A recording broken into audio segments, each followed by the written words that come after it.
اليوم بسوي معاكم اللي هو الشوكلت بولز سويت. تقدر يعني تسويه عندك في البيت او تسوينه عندك في البيت. اوكي، اذا جايينكم من ضيوف شيء بسيط وما بياخذ وايد وقت. اوكي، بس شيء كرييتيف في البيت، يعني نفس اللي يكون في المطاعم. اوكي، فاول شيء شو بنحتاج؟ كسر الكاكاو بهذه الطريقة.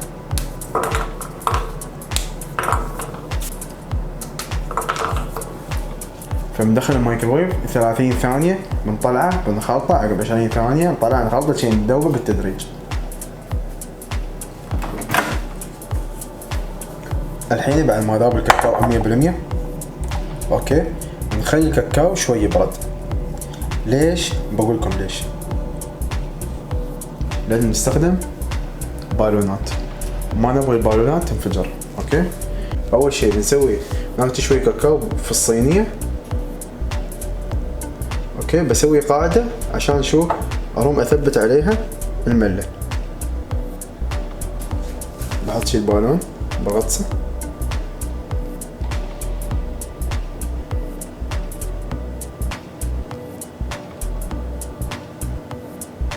شي خلوا الزوايد، خلوا الكاكاو اللي داخل كله ينصب عشان ما يكون فيه زوايد. بعدين بثبت على القاعدة اللي سويتها.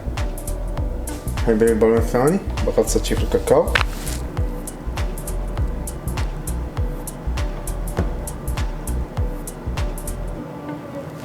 برفعه بخلي شي الكاكاو زيادة ينزل.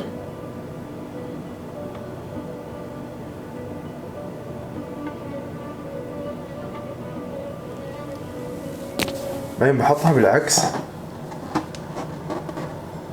في صحن عشان يتم شو ثابت. بندخل هالاشكال تقريبا الفريزر لمدة 20 دقيقة، تمام، ولين ما او اكثر لين ما يجمد الكاكاو. بعد ما خلينا البالونات بالكاكاو 20 دقيقة في الفريزر، الحين شو بنسوي؟ الحين نخوز البالون شوي من داخل.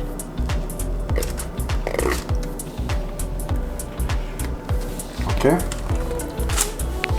جيبوا اي شيء عندكم، اي شيء حلا، اشتروا اي شيء اللي هو مثلا كوكيز، اشتروا اللي تبونه. اوكي، قطعة الكوكيز هذه بعد ما حطيت قطع البراوني او الكوكيز. اذا عندكم ايس كريم مثلا حطوا ايس كريم.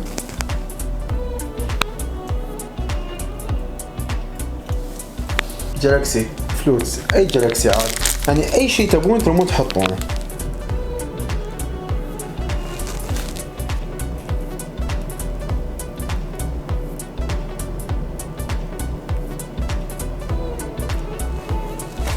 بعدين شوي مبيضات الكاكاو،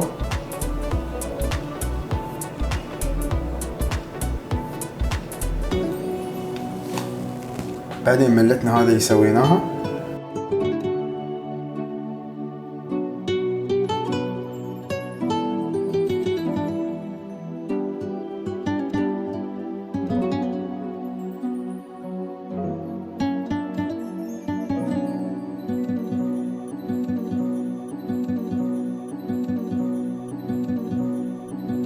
والحين يمرت التقديم، ذوبت شوية كاكاو مع حليب.